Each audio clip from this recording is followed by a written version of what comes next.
Halo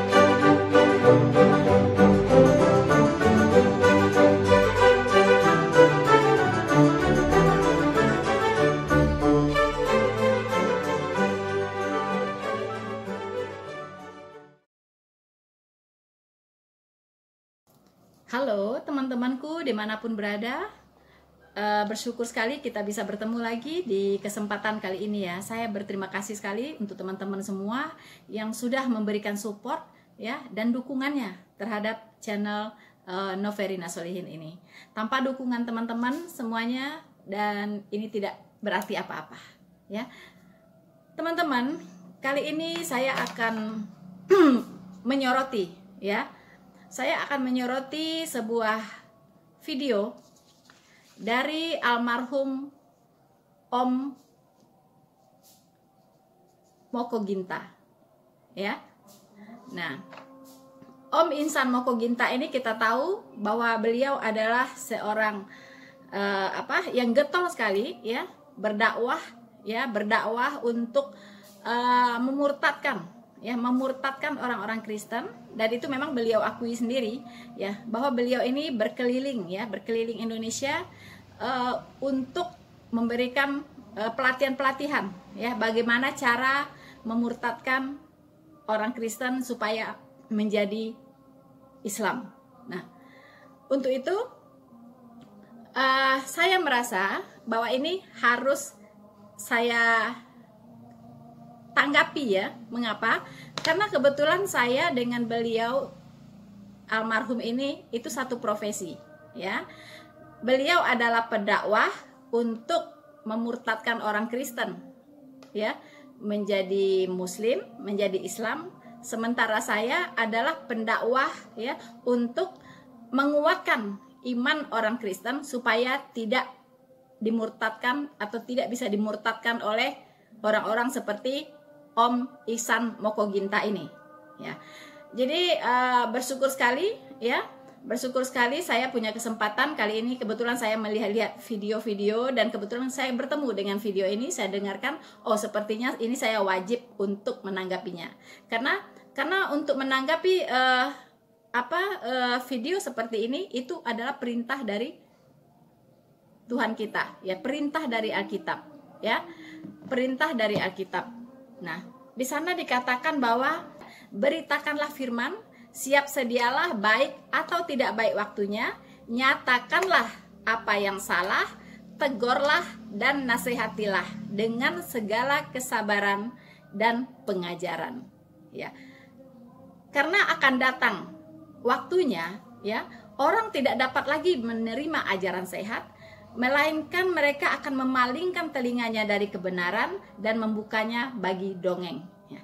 Teman-teman, ini sebagai seorang penginjil ya, saya berkewajiban ya untuk meluruskan ya statement-statement yang tidak benar tentang kekristenan yang dikemukakan oleh almarhum Om Ihsan Mokoginta.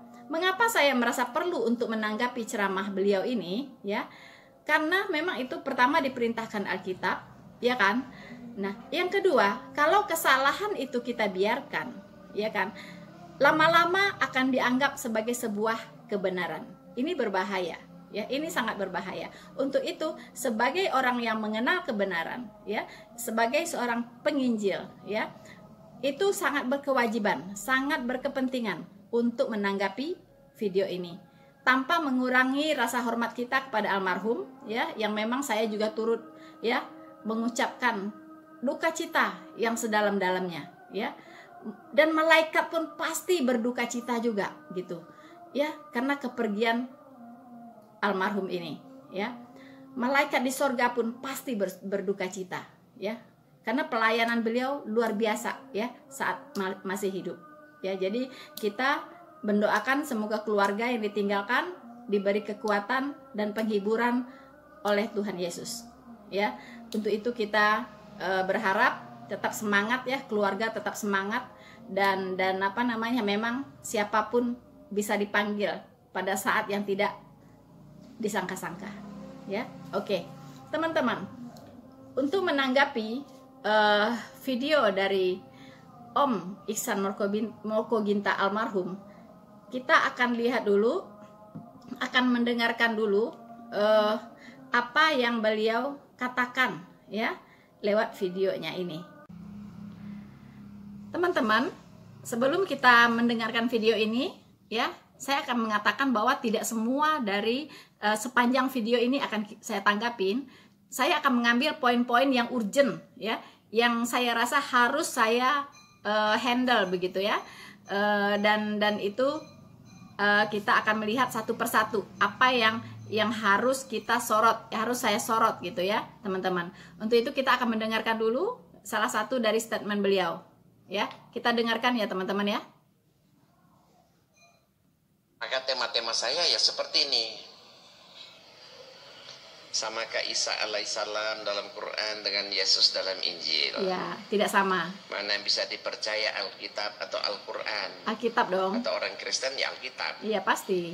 Alkitab 100% wahyu Allah. Al-Quran katanya buatan Muhammad. Yes. Kan? Kata begitu. Alkitab kan, bisa membuktikan dirinya firman Allah. Benarkah Yesus mati disalib untuk menebus dosa? Betul, betul sekali. Kenapa orang Kristen sulit masuk Islam?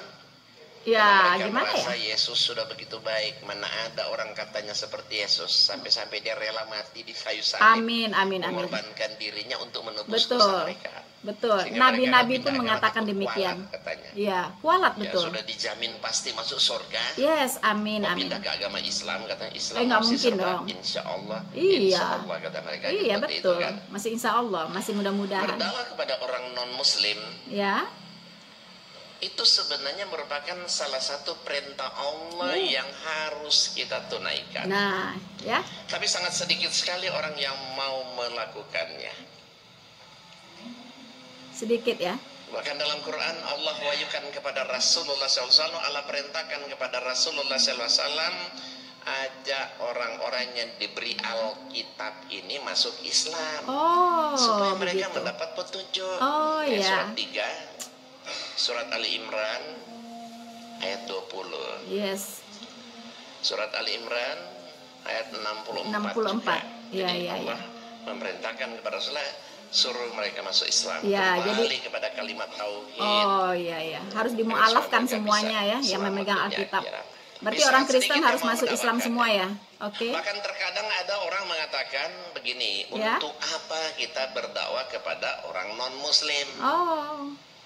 Lihat, ini orang Islam banyak kan? Nih, betul. Islam aja banyak. Ngapain repot-repot kita berdakwah kepada orang non-Muslim? Ngapain repot-repot kita mengajak non-Muslim masuk Islam? Gitu. Islam aja banyak. Nah, ini nggak perlu lagi gitu ya? Ini kekeliruan. Oh ya. Ini satu kekeliruan yang fatal. Fatal. Kenapa? Memangnya Nabi kita ini diutus hanya untuk orang Arab. Memang Rasulullah kita diutus hanya untuk orang Islam doang. Untuk semua orang berarti? Bukankah Rasulullah kita diutus untuk seluruh alam semesta? Wa ma arsalnaka illa rahmatan lil alamin. Tidaklah kami utus engkau Muhammad melainkan untuk seluruh alam semesta. Ingat? Sama dong ya? Itu sama surat dong. Surat Al-Anbiya surat ke-21. Yes. Ayatnya 107. Tuhan Yesus juga diutus untuk semua manusia. Kita ini diutus untuk seluruh alam semesta. Iya, sama dengan Tuhan Yesus. Seluruh umat manusia. Betul. Berarti kesimpulannya misi Rasulullah SAW kita ini diutus untuk semua manusia. Jadi Islam ini harus kita dakwahkan kepada siapa saja. Siapa saja.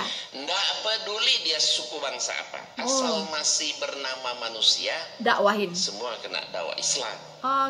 Karena memang itulah misi, tugas beliau. Apalagi sebagai khataman nabiin, penutup para nabi. Oke. Apalagi Quran mengatakan kan, Inna dina indallahi Islam. Oke, Om. Dibacakan dalam mukat. Oke, Om. Sis. Halo teman-teman, ya. Kita sudah mendengarkan ya dari Om saya ya, almarhum Ihsan Mokoginta. Bahwa berdakwah itu adalah kewajiban setiap muslim. Dan diperintahkan bahwa semua orang yang memegang Alkitab harus didakwahi supaya mereka menjadi Islam.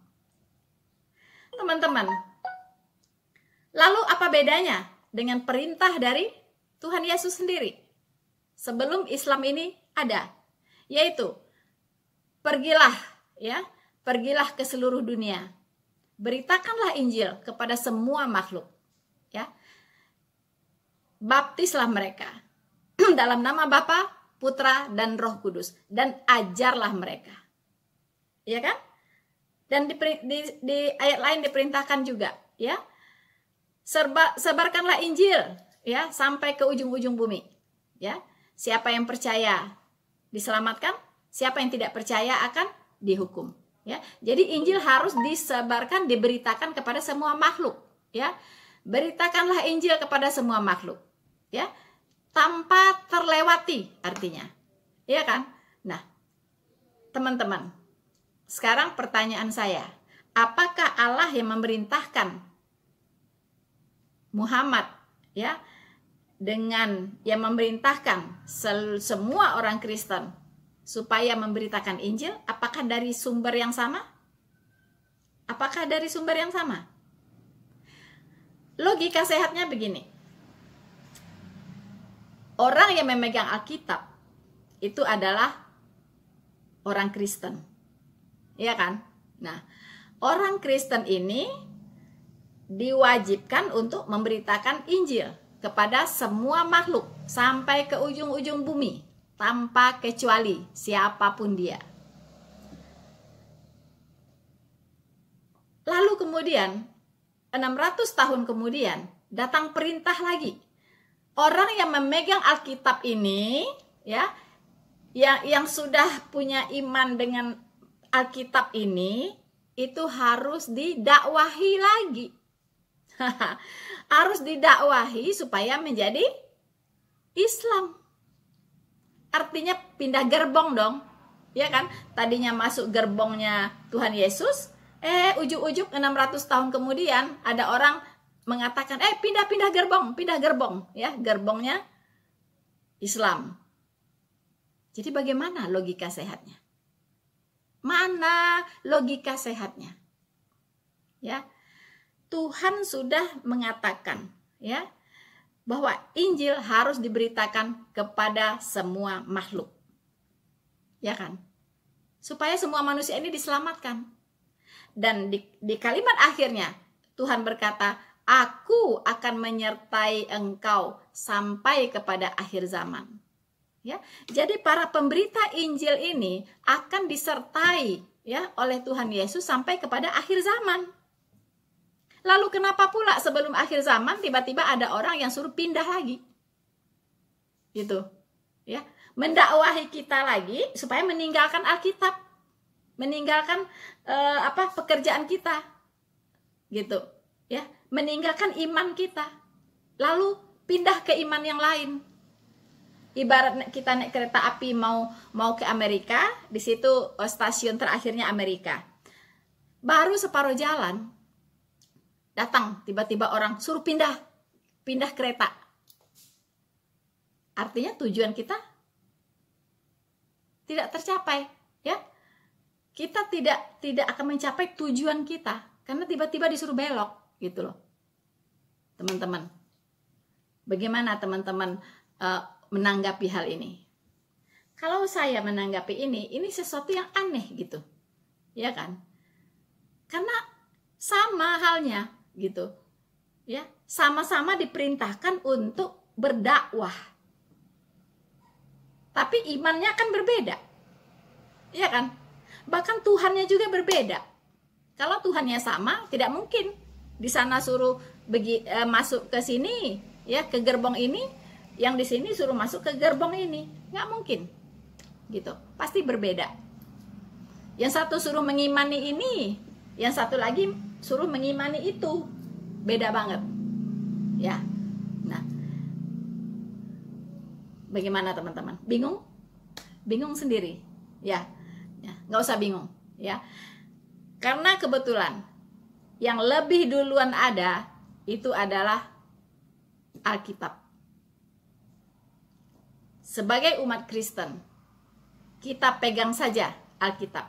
Jangan pernah mau tergoyahkan bahwa Tuhan kita memerintahkan Injil diberitakan sampai ke ujung bumi, dan Dia akan menyertai kita sampai kepada akhir zaman. Sekarang sedang menuju atau dalam proses, sudah masuk ke areal akhir zaman, cuman belum sampai finish, belum sampai stasiun. Ya, teman-teman, jangan pernah terperdaya di tengah jalan. Ya, mantapkan iman Anda, ya, bahwa kita sudah berada di gerbong yang benar. Tidak mungkin Tuhan yang sama memerintahkan kita turun transit di tengah jalan pindah gerbong, tidak mungkin. Ya, lanjutkan. Ya. Nah, untuk itu kita akan dengarkan lagi pernyataan Om Iksan Mokoginta berikutnya. Tahun 2030 itu Indonesia harus 50-50. Oh. Ya mungkin saja tidak tercapai. Tetapi jangan-jangan tadi 73 tinggal 63%, turun-turun terus. Muslim semakin sedikit, kata Om. Kristen semakin banyak. Apa yang banyak. terjadi kalau sampai mereka mayoritas? Lihat di Ambon, terbantai kita. Sedang sholat id diserang pakai tombak, pakai kelewang. Masa Om? Om? Sejarah mukena. Bagaimana banyak yang mati? Oh ya? Poso. Kapan ya? Sedang sholat id kan?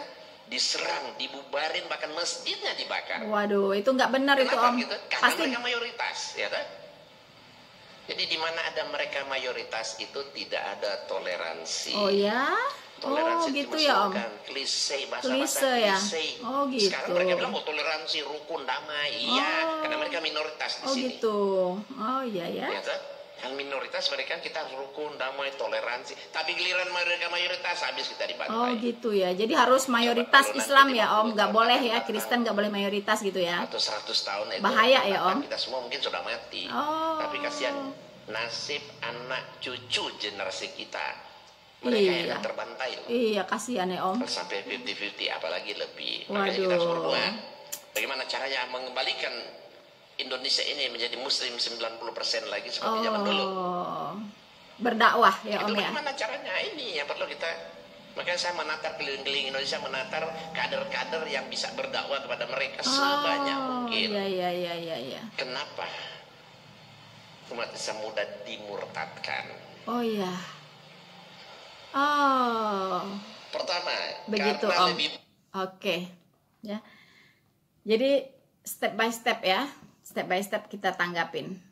Apa kata Om saya Iksan Mokoginta. Ya. Jadi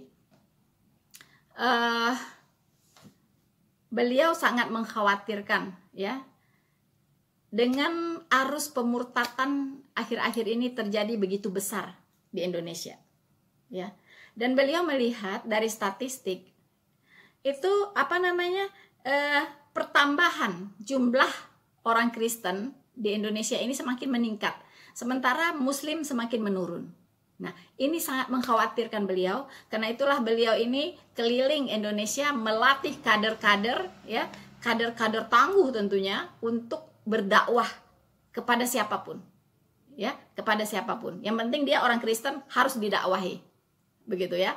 Jadi luar biasa sekali gitu. Supaya apa? Supaya mengembalikan kembali jumlah orang Islam sama seperti dulu, 90%, ya kan? Nah, tapi sayangnya Alkitab mengatakan ya bahwa di akhir zaman pemberitaan Injil ini akan semakin masif sebelum kedatangan Tuhan Yesus yang kedua kali. Ya, pemberitaan Injil ini akan menyebar begitu cepat ke seluruh dunia. Kita lihat dengan adanya teknologi virtual seperti ini, ya, teknologi YouTube misalnya. YouTube itu jangkauannya dunia teman-teman. Kalau saya menginjil orang one by one, itu kapan selesainya ya? Kapan Tuhan Yesus datangnya gitu kan? Karena Tuhan Yesus bilang sebelum dia datang, semua orang sudah harus dengar Injil gitu ya. Mengapa semua orang harus mendengarkan Injil? Karena Tuhan tidak mau ketika nanti di pengadilan ya, di pengadilan akhirat katanya, kata Om Mokoginta ini istilahnya pengadilan akhirat. Itu tidak ada yang mendakwa Tuhan. Gitu.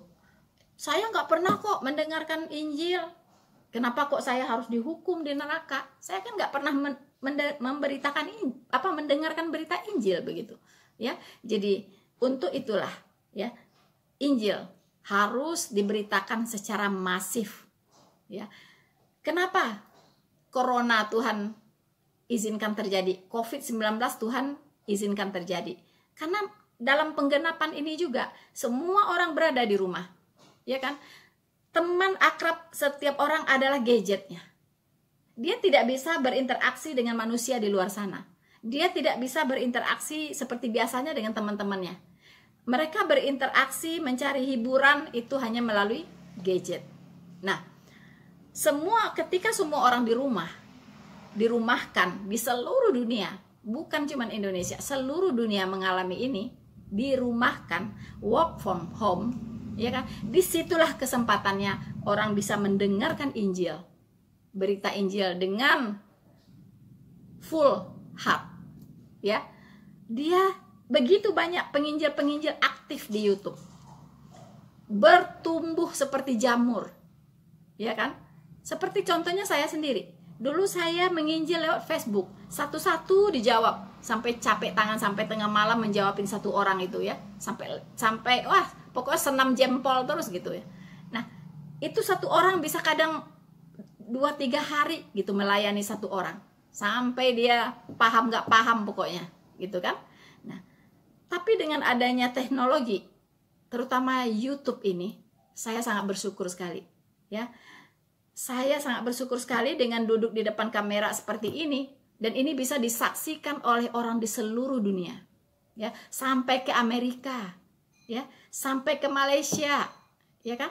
Ada yang sampai ke Belanda juga. Dari komentar-komentar yang saya terima, itu ada yang dari Belanda, ya kan? Ada yang dari Australia, ada yang dari Amerika. Luar biasa. Pemberitaan Injil masif saat ini. Ini adalah tanda-tanda kedatangan Tuhan Yesus sudah sangat dekat. Jadi maaf ya Om, ya. Kalau Om, ya, mengharapkan seperti tadi, sepertinya itu kecil kemungkinan, ya kan? Kecil kemungkinan, gitu. Untuk saat ini, gitu ya, kecil kemungkinan, ya. Karena apa? Karena Tuhan Yesus sudah menubuatkan bahwa sebelum kedatangannya kedua kali, Injil akan masif diberitakan. Tapi seiring dengan itu juga penganiayaan terhadap orang Kristen juga akan masif juga, ya. Seperti kita lihat di negara-negara lain, penganiayaan bermacam-macam, ya kan? Di Indonesia ya adalah, ya, cuman karena kita beruntung sekali punya negara NKRI berdasarkan Pancasila dan Undang-Undang Dasar 1945, jadi tidak banyak yang bisa semena-mena di negara ini. Karena kita adalah negara kesatuan, ya, negara yang beraneka ragam agama, adat dan budayanya. Jadi kita diprotek oleh Undang-Undang Dasar kita dan dasar negara kita Pancasila, ya. Bersyukur kita bisa lahir di bumi Indonesia ini, ya. Oke, teman-teman, saya akan melihat, ya.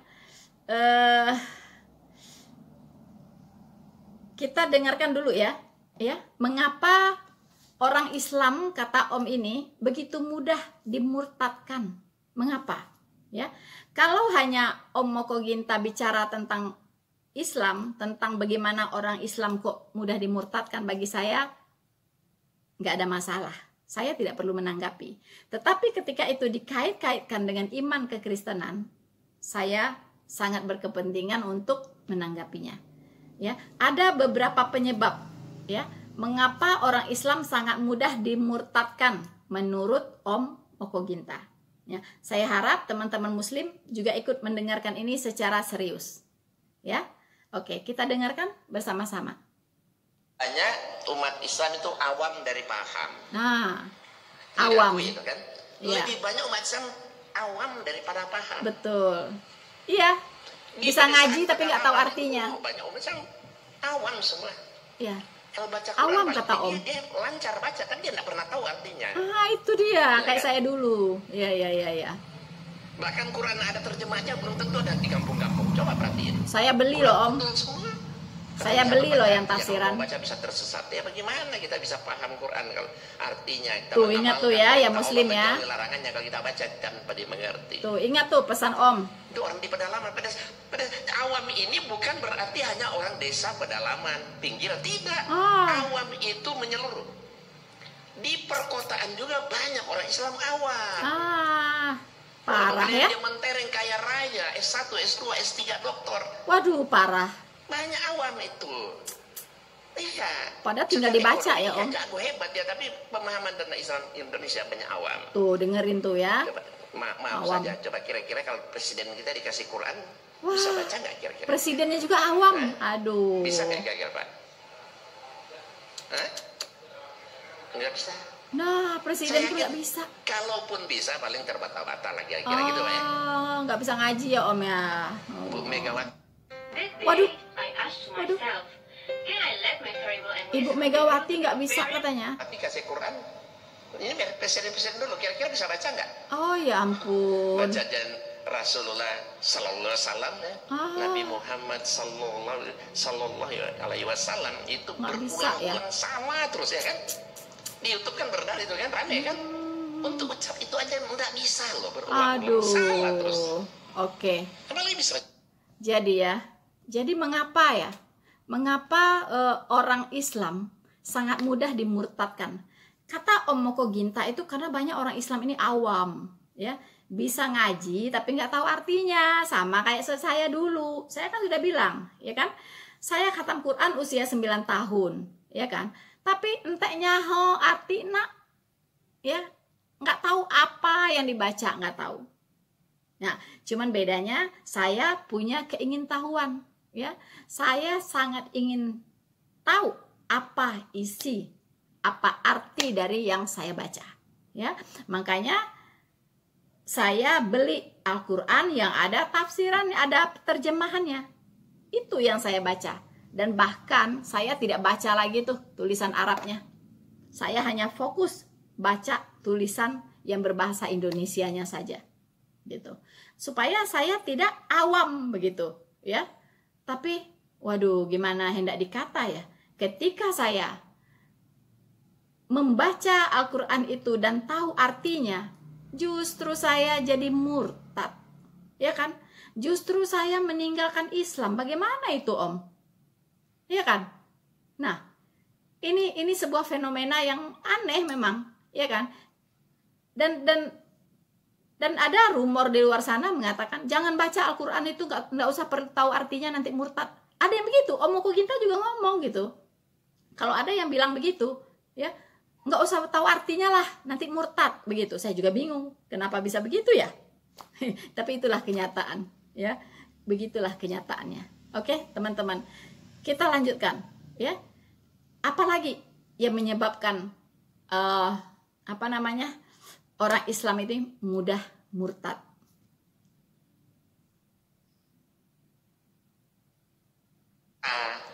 Tahu sembako murah cuma goceng, harganya apa? Beras 3 liter, minyak 1 liter, gula 1 kilo, supermi 5 bungkus. Karena Islam banyak yang miskin. Cuma 5.000. Ibu-ibu iya. Gula 1 kilo dapat nggak 5.000? Karena orang Islam banyak yang miskin, maka minyak mudah 1 liter, dimurtadkan. dapat nggak 5.000? Enggak kan? Nah ini coba, beras 3 liter, minyak 1 liter, gula 1 kilo, supermi 5. Cuma goceng, cuma 5.000. Pada mau semua kan berebutan. Aduh. Ujung. Gitu ya. Jadi kata Om, ya, faktor kedua itu adalah karena orang Islam ini banyak yang miskin, ya, makan aja susah gitu ya. Jadi ketika dibawakan supermi langsung murtad gitu. Waduh, gampang banget. Hah? Gampang banget. Kok imannya cuma seharga supermi?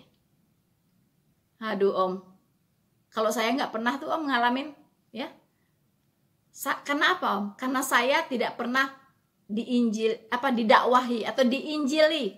Tidak pernah ada penginjil yang datang kepada saya. Karena saya ada di daerah yang sangat kuat Islamnya, dan di sana penginjil impossible untuk bisa masuk, untuk menginjil kemana-mana. Nggak bisa Om, nggak bisa. Ya, walaupun saya ya bukan miskin juga ya, sedang-sedang saja, dari keluarga yang sedang-sedang saja ya. Ya, tapi memang tidak melalui kemiskinan itulah saya menjadi murtad Om, Iya kan? Enggak melalui itu gitu. Karena saya tidak ada yang menginjili, tidak ada yang bawain supermi. Iya kan? Dan tadi dibilang saya awam. Saya enggak awam, Om. Saya belajar Al-Qur'an itu dengan artinya. Berarti saya bukan orang awam, tapi kok bisa murtad? Yang kedua, saya juga bukan orang miskin yang mengharapkan supermi. Ya kan? Saya masih banyak sawah di kampung saya waktu itu, beras aja kami nggak usah beli. Ya kan? Dan tidak penting. Kalau ada orang Kristen datang bawa supermi, nggak akan lah murtad gitu ya Om ya. Jadi nggak, pengaruh itu mah kecil kemungkinan, kecil. Walaupun ada, itu dia ikut-ikutan aja biasanya orang Muslim ini. Karena supermi dia ambil, tapi nggak akan jadi Kristen, nggak Om, karena dia nggak ngerti apa-apa, ya kan?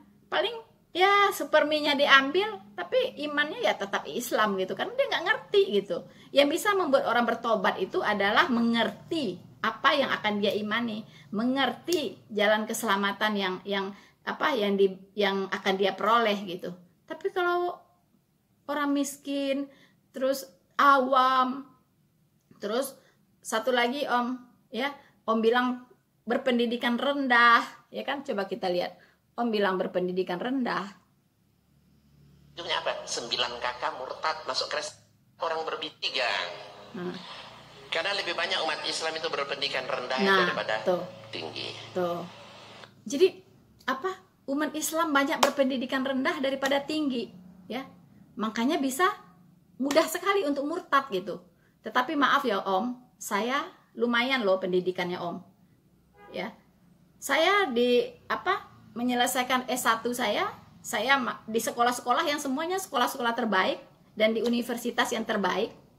Ya kan, di kota saya. Kemudian saya juga sempat sekolah ke luar negeri, dapat beasiswa. Artinya saya nomor 3 ini karena pendidikan rendah nggak berlaku juga untuk saya Om. Ya kan? Ya puji Tuhan gitu. Ya kan, pendidikan saya sangat memadai Om, lebih dari cukup. Tapi kenapa saya bisa murtad Om? Nah, ini ya Om ya. Mungkin Om nggak kepikir ya waktu itu ya. Nah, kenapa Om? Karena untuk menjadi seorang Kristen itu butuh sedikit kecerdasan yang lebih. Kalau kurang cerdas, tidak akan bisa mengerti kehendak Allah, tidak akan bisa mengerti firman Tuhan. Ya, firman Tuhan. Karena firman Tuhan di Alkitab itu nggak gampang dipahami kalau tidak dibantu oleh Roh Kudus. Kalau tidak, kurang cerdas sedikit lah Om. Ya, harus lebih cerdas sedikit gitu Om, baru bisa mengerti firman Tuhan.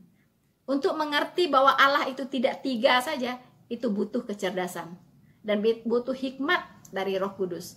Ya Om ya. Jadi berpendidikan rendah, karena orang Muslim ini berpendidikan rendah makanya mudah dimurtadkan, itu pun tidak benar Om. Buktinya itu tidak terjadi dengan saya. Saya bukan berpendidikan rendah ya Om ya. Nah, jadi mungkin ini relatif lah, itu pendapat Om pribadi, ya kan? Oke, kita lanjut. Apalagi kata Om mau ke Ginta?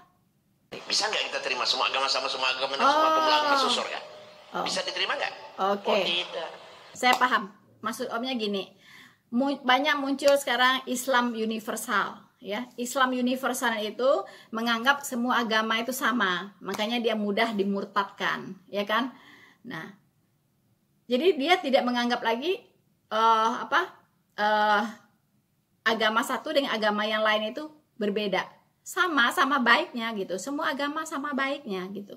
Jadi nggak usah lah mau agama apa kayak sama aja gitu. Itu Om ini menyebutnya sebagai Islam universal, yang orang punya pandangan bahwa semua agama itu sama. Nah begini Om, di Kristen juga sama Om, ya, muncul Kristen universal, ya, disebut juga Kristen liberal gitu ya Om ya. Ya tidak terlalu mempermasalahkan semua agama-agama ini. Mereka menganggap ya semua agama itu samalah gitu kan. Mau nyembah apa samalah, yang penting kan tujuannya satu, tujuannya sama ya. Nah, dia bilang tidak satu jalan ke Roma, ya kan gitu. Nah, sama Om. Jadi fenomenanya sama. Nah, gini Om. Nanti Antikristus akan menguasai dunia ini, ya. Antikristus akan menguasai dunia ini, akan menggiring semua manusia ini untuk menyembah dia, ya. Nah, sebelum semua orang bisa menyembah dia, maka dia akan melakukan trik-trik khusus, yaitu apa? Penyatuan, ya. Penyatuan agama, penyatuan politik, ya, penyatuan ekonomi, ya. One world religion, one world politik, one world ekonomi, ya. Jadi antikristus ini akan menyatukan semua agama di dunia ini menjadi satu agama dunia. Jadi dengan adanya satu agama dunia, dia bisa menyetir agama ini dengan memegang satu pemimpinnya, kemudian dia bisa atur semuanya. Pegang pemimpinnya, bawahnya ikut semua. Ya, itulah targetnya antikristus. Sebelum seluruh agama di dunia ini disatukan, maka dia harus menyatukan setiap agama dulu. Islam disatukan, ya kan? Nggak ada lagi tuh aliran-aliran apa, nggak ada lagi, ya. Disatukan menjadi satu aliran, begitu ya, satu agama Islam aja gitu, nggak punya aliran-aliran apa gitu, nggak, ya, pokoknya Islam disatukan. Kemudian Kristen disatukan, ya, Kristen disatukan, Islam disatukan. Setelah ini disatukan, Islam disatukan, Kristen disatukan, mungkin Buddha, Hindu juga disatukan. Nah, ditebarkan isu bahwa semua agama ini Tuhannya sama. Ya, dia punya the same God, ya, punya Tuhan yang sama, ya. Ini sudah tumbuh cikal bakalnya di Eropa. Saya lihat itu di Berlin, ya, sudah ada namanya Krislam, ya. Krislam itu Kristen Islam, ya. Nah, ini yang pencetusnya adalah Rick Warren. Mungkin kalau teman-teman Kristen mengerti, ya, tokoh ini. Rick Warren, ya. Nah, dia itulah yang mengatakan bahwa Tuhannya Islam dengan Tuhannya Kristen itu sama, ya kan? Makanya terbentuklah Krislam. Itu tempat ibadahnya ada di kota Berlin, ya. Nah, jadi ini akan digenapi. Maka Om jangan heran kalau Islam disatukan, ya. Apa Om tadi ngomongnya? Islam universal, dan ada juga Kristen universal, ya. Jadi kalau di Kristen universal, ciri-cirinya kita berkumpul dari semua denominasi berkumpul, kemudian tidak boleh bicara doktrin. Itu sangat dihindari gitu. Karena kalau bicara doktrin, bicara pengajaran, itu akan memecah belah. Akan menjadi hal yang tidak presiden buruk, mendatangkan presiden yang buruk, ya. Akhirnya suasana jadi tidak nyaman, ya. Jadi tidak boleh bicara doktrin, sangat dihindari, ya. Kalau ada satu anggota berbicara doktrin itu nggak nyaman yang lain-lainnya. Di sini jangan bicara doktrin, ya, begitu, ya kan? Nah, ini ciri-ciri penyatuan sudah dimulai, ya, penyatuan sudah dimulai. Harap waspada, ya, bagi saudara-saudaraku yang Kristen. Nah, begitupun seperti Om Moko Ginta tadi katakan bahwa ada Islam universal, itu udah cikal bakal Islam akan disatukan juga. Ini tidak bisa terhindari karena ini sudah dinubuatkan oleh Tuhan dan ini pasti akan tergenapi. Tidak bisa ada yang menghindari. Tapi bersyukur sebelum antikristus datang, ya kan? Kita orang Kristen yang lahir baru itu sudah terangkat duluan. Sudah rapture, ya. Kita sudah terangkat sehingga kita tidak masuk ke dalam masa kesusahan, ya, besar, yaitu masa 7 tahun. Di bawah kuasa antikristus. Di situ luar biasa, ya, kesusahannya, ya. Siapa yang tidak menyembah dia pasti mati, gitu, ya. Dia akan membuat satu sistem yang luar biasa sehingga semua orang harus ikut dia, ya. Tidak bisa membeli, tidak bisa menjual. Itu di kitab Wahyu bisa dibaca, ya. Siapa yang tidak memakai lambang, ya, lambang bilangan dari antikristus ini, maka dia tidak akan bisa membeli, tidak akan bisa menjual. Makanya saat ini sudah berproses, ya. Uang tunai sekarang sudah mulai dihilangkan, ya. Sekarang digalakkan cashless, ya. Jadi tidak pakai uang tunai lagi. Punya uang tuh kita cuma lihat angka doang di gadget kita, lihat angka doang, ya. Nanti mau belanja, mau beli apa dari sini aja, nggak pernah pegang fisiknya, gitu. Nah, nanti ini akan masuk ke satu sistem, ya kan? Masuk ke satu sistem yang setiap orang tidak bisa menghindar. Kalau dia tidak masuk ke sistem ini, dia tidak akan bisa membeli, tidak akan bisa menjual. seperti yang dikatakan di kitab Wahyu itu, ya. Oke, sip ya, Om. Oke. Kemudian apalagi yang menyebabkan orang Islam mudah dimurtadkan, ya? Mari kita lihat apa kata Om. Murtadin, orang pindah agama jangan disebut murtad. Loh, agama yang dipindah benar juga kok, ya kan? Oh ya, karena sama ya Om. Kalau ya? semua agama benar, nggak perlu saya masuk Islam. Oh gitu, tuh lihat ya. Untuk apa saya masuk Islam? Setuju Om, setuju Om. Secara duniawi enakan agama Kristen loh daripada Islam. Oh iya, enak Masuk Om. Masuk Islam, ya kalau dipikir-pikir lebih ribet kok, lebih repot kita masuk Iya, Islam. ribet. Sehari berapa kali sholat? 5 kali sholat. 5. Iya. Kalau seminggu? Wah, berapa 5 tuh? kali 7 kan? Iya, 35 kali loh kita sholat seminggu. Capek, Itu kan sholat Om. wajib, belum sholat Sunat. 35 kali. Aduh. Kristen seminggu berapa kali? Capek. Sekali Cuma seminggu. Sekali doang, ya kan? Kalau sama-sama selamat, ngapain kerja 35 kalau ada satu juga selamat? Betul Om. Ibadah seminggu cuma sekali. Ya. Yang kedua, cukup percaya aja Yesus itu Tuhan, katanya mereka. Selamat. Dijamin pasti masuk surga, pasti. Waduh, enak Kalau tenan Islam Om. apa-apa serba insya Allah kata mereka kan. Oke ya. Tapi kalau di Kristen cukup percaya Yesus Tuhan, dijamin Masuk pasti. surga. Ibadah Ya. seminggu sekali jamin pasti masuk surga. Wah, Waduh. cari apa lagi kalau begitu Iya, kan? betul. Masih ada satu lagi, dosa ditebus. Dosa ditebus. Dijamin masuk surga, dosa Luar biasa ditebus. kan, iming-iming ini kan. Iming-iming ya Om. Maka sangat berbahaya bagi orang Islam awam dan Iya. anak-anak muda. Tuh Mereka bisa hati-hati tuh. berbuat seenaknya apa saja. Atau nanti katanya ada yang tebus, ada Oh yang pikul, gitu, ada yang boleh berbuat dosa seenaknya Om. dosa. Oh gitu ya Om. Oh iya. Ya. Oke. Oke Om, paham. Nah, jadi begini. Kata Om Moko Ginta, ya. Paling enak itu agama Kristen.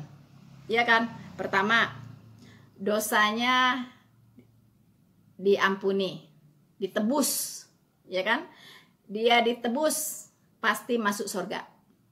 Ya, jadi bisa seenaknya aja berbuat dosa, toh ditebus, gitu kan? Kata Om nih, ya kan? Nah, yang kedua, paling enak jadi orang Kristen itu apa? Nggak ribet, nggak capek-capek kayak orang Islam ya, cuci muka terus wudhu terus berapa kali sehari, kemudian sholat, ya kan? 5 kali sehari seminggu udah berapa? 35, ya kan? Kalau 6 hari aja 35, ya kan? Kalau 7 hari udah berapa? Ya, itu terus bukan cuman seminggu, seumur hidup, ya Om ya, seumur hidup, ya kan? Dari mulai pandai sholat sampai seumur hidup, berapa umur dikasih Tuhan ya sampai segitulah, sholat terus gitu, nggak berhenti, ya kan? Makanya saya punya temen gitu ya, kalau udah jalan sama dia itu, aduh capek minta ampun, sebentar, aduh mana mau sholat ya, mau sholat dulu gitu. Ntar baru jalan sebentar, aduh mau sholat dulu ya, baru sebentar, aduh mau sholat dulu. Aduh, saya bilang kalau begini kapan produktifnya kita gitu ya. Orang Jepang itu dalam sehari bisa produksi misalnya 1000 sepatu, kita cuma bisa 10 sepatu. Ngapa? Ya karena banyak waktu kita untuk sholat gitu, ya kan? Nah, makanya negara lain itu jauh lebih maju karena mereka banyak waktu untuk bekerja gitu. Kalau kita kan banyak waktu kita untuk sholat, jadi kurang produktif gitu. Ya bagaimana lagi, itu kan perintah agama gitu kan, kita harus hargai juga ya, tapi itu konsekuensinya gitu, ya kan, konsekuensinya gitu ya. Nah, ya sholat aja paling ya 10 menit 15 menit lah dengan zikir-zikir segala, ya kan.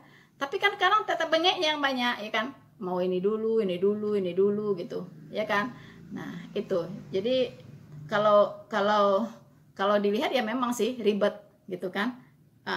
Kristen itu jauh lebih ringan gitu. Kita kata Om tadi apa Om? Oh, ibadahnya cuma sekali seminggu gitu, sekali seminggu doang gitu loh, ya kan? Tapi maaf ya Om, ya mungkin Om Moko Ginta tidak terinformasi, ya kan, bahwa orang Kristen itu tidak lagi beribadah secara jasmani. Jadi tidak perlu lagi sujud, rukut, ambil wudhu, tidak perlu lagi gitu. Karena itu ibadah jasmaniah, ya kan? Nah, ketika Tuhan Yesus datang, itu Tuhan Yesus sudah menggenapi semua ibadah jasmaniah itu, ya. Tapi di perjanjian lama juga nggak gitu-gitu amat, nggak ada sih yang pengajaran tentang wudhu, pengajaran tentang sujud, ruku seperti rukun sholat begitu mah nggak ada di perjanjian di lama, di Taurat pun nggak ada gitu. Tapi kalau sunat, potong domba, ya kan, puasa, ya Om, ya kan. Nah, tapi kalau yang kayak sholat itu kan ada rukunnya Om, ya. Cara wudhunya, bacaannya apa juga diatur semua gitu kan. Cara cuci telinganya juga diatur semua kan. Nah, cuci kakinya juga diatur semua, itu nggak ada di perjanjian lama gitu. Beda banget sama itu, sama yang Islam punya gitu ya. Nah, tapi di perjanjian baru kami diperintahkan untuk beribadah di dalam roh dan kebenaran. Kenapa? Karena Tuhan Yesus itu adalah penggenapan dari hukum Taurat Om. Jadi nggak perlu lagi beribadah jasmaniah gitu ya. Jadi, tapi sekarang kita beribadah di dalam roh dan kebenaran. Jadi roh kita dengan roh Allah itu berinteraksi bukan 1 kali seminggu Om, tapi 24 jam dalam 1 hari. Ya. Jadi semua apa yang kita lakukan itu adalah ibadah. Semua yang kita pikirkan itu adalah ibadah. Ya kan? Jadi tidak dibatasi oleh waktu, tidak dibatasi lagi oleh cara, tidak dibatasi lagi oleh tempat. Begitu Om. Ya. Jadi nggak benar kalau orang Kristen itu cuma beribadah sekali seminggu lalu masuk surga. No, bukan seperti itu. Ya. Nah, kita hari Minggu itu bukan beribadah juga disebut. Kita hari Minggu itu berbakti. Artinya kita berjemaat, kita kumpul berjemaat, ya kan? Kita sama-sama belajar firman Tuhan, gitu, ya. Kalau ibadah kita itu setiap waktu, Om, setiap waktu, sepanjang waktu 24 jam dalam 1 hari. Nah, itu ibadah kita. Jauh lebih banyak dari 5 waktu, Om. Ya kan? Nah, itu. Jadi, penebusan. Oh, percaya Yesus, ditebus, langsung masuk surga, boleh berbuat dosa seenak-enak gitu ya. Oh no, nggak begitu Om, nggak begitu ya. Orang yang bisa memperoleh jaminan keselamatan itu persyaratannya 1, dia bertobat. Ya, dia mengaku diri orang berdosa, ya, yang seharusnya dihukum di neraka, tapi karena Tuhan Yesus, karena Allah itu mengasihi dia, dan Allah tidak mau dia binasa, ya kan? Maka Allah turun ke dunia ini menjadi manusia untuk apa?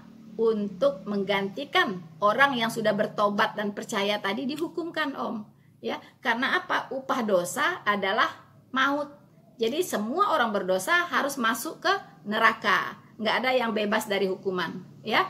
Itu pun diambil alih oleh hukum dunia ini, ya. Kalau misalnya ada si Badu membunuh orang, ya kan, membunuh orang, lalu di pengadilan dijatuhkan oleh hakim hukuman seumur hidup, ya, atau hukuman mati karena pembunuhan berencana, ya. Lalu apakah si Badu bisa datang kepada hakim, Pak Hakim, saya jangan dihukum dong, ya kan, saya jangan dihukum seumur hidup dong, ya, atau saya jangan dihukum mati dong, gitu kan, saya bersih-bersihin sepatu Pak Hakim aja. Boleh nggak begitu? Nggak boleh. Tetap hukuman harus dijalankan. Kalau melanggar hukum, harus menjalankan hukuman atas pelanggaran tersebut. Dosa itu adalah pelanggaran atas hukum Allah. Kalau orang berbuat dosa, dia harus menjalankan hukuman atas dosa tersebut di neraka. Tidak ada yang bebas. Tidak ada bebas. Tidak bisa nyogok Tuhan dengan amal ibadahmu. Nggak bisa menyogok Tuhan dengan perbuatan baikmu. Nggak bisa sogok Tuhan dengan sumbang sana, sumbang sini. Nggak bisa. Tapi harus jalankan hukuman atas dosa tersebut di neraka. Nah, tapi kalau karena semua orang itu sudah berdosa, sudah kehilangan kemuliaan Allah, kata Alkitab, makanya semua orang ini harus dihukum di neraka. Kalau semua orang dihukum di neraka, Allah itu sendirian di sorga. Dan itu Tuhan tidak mau. Allah mau semua manusia kembali bersama-sama dengan dia di sorga. Nah, jadi kalau orang tidak mengaku dia orang berdosa, kemudian dia tidak bertobat, cuman percaya Yesus, kemudian diselamatkan, bebas berbuat dosa, bukan begitu Om. Ya, nggak banget gitu kalau gitu ya. Kalau orang sudah bertobat, percaya Yesus sungguh-sungguh sebagai Tuhan dan Juru Selamatnya, dan saat itu dia dimateraikan dengan Roh Kudus di hatinya Om. Ya kan, di hatinya dimateraikan Roh Kudus. Roh Kudus inilah yang akan menuntun dia dari hari ke hari sehingga menjadi lebih baik lagi. Ya, sehingga dia bisa serupa dan segambar dengan Allah. Ya, Nah, itu. Jadi orang yang sudah bertobat dan percaya sungguh-sungguh kepada Tuhan Yesus, nggak mungkinlah hidup sembarangan berbuat dosa karena dia sudah dibebaskan, sudah pasti masuk surga, berbuat dosa sembarangan. Kayaknya itu bukan dari Tuhan deh, Om. Itu bisa jadi itu rancangan iblis seperti itu, ya. Tapi kalau rancangan Allah tidak seperti itu. Manusia harus hidup seturut dengan firman Allah, ya kan? Nah, kenapa? Karena Tuhan itu maha suci. Tidak ada orang berdosa yang bisa masuk. Ya, dan tidak ada pengampunan untuk orang yang tidak bertobat. Tanpa pertobatan tidak ada penebusan. Tanpa pertobatan tidak ada pengampunan. Oke, Om? Jadi nggak begitu ya. Jadi nggak ada orang Kristen karena sudah dijamin masuk surga lalu seenak-enaknya untuk berbuat dosa. Itu pikiran yang sesat seperti itu. Oke? Nah, oke, Om. Sebenarnya banyak yang mau saya tanggapi ya dari Om. Jadi untuk sesi pertama ini mungkin saya cukupkan untuk di sini dulu karena ada beberapa poin lagi yang dibahas oleh Om, termasuk di sini apa yang menyebabkan ya orang Islam gampang dimurtadkan itu karena ada pembusukan yang dilakukan oleh orang Kristen, ya, pembusukan yang dilakukan oleh orang Kristen terhadap orang Muslim. Nah, ini sangat menarik untuk saya tanggapi gitu. Tapi teman-teman, untuk kali ini ya saya akan cukupkan sampai di sini dulu. Saya akan buat 2 sesi ya untuk menanggapi video Om karena banyak sekali yang dibahas gitu ya. Nggak mungkin saya bahas dalam 1 kali tayang gitu seluruhnya gitu ya. Oke, teman-teman, jangan lupa ya, biasa ya, like, subscribe, and share video ini. Dan kita bertemu lagi di sesi berikutnya ya, masih membahas tentang video Om Ihsan Mokoginta. Terima kasih teman-teman untuk perhatian Anda, dan silahkan ya kita renungkan apa yang dibahas hari ini, dan semoga iman kita sebagai seorang Kristen semakin kuat, semakin teguh, tidak tergoyahkan sampai Tuhan Yesus datang kedua kali. Maranatha.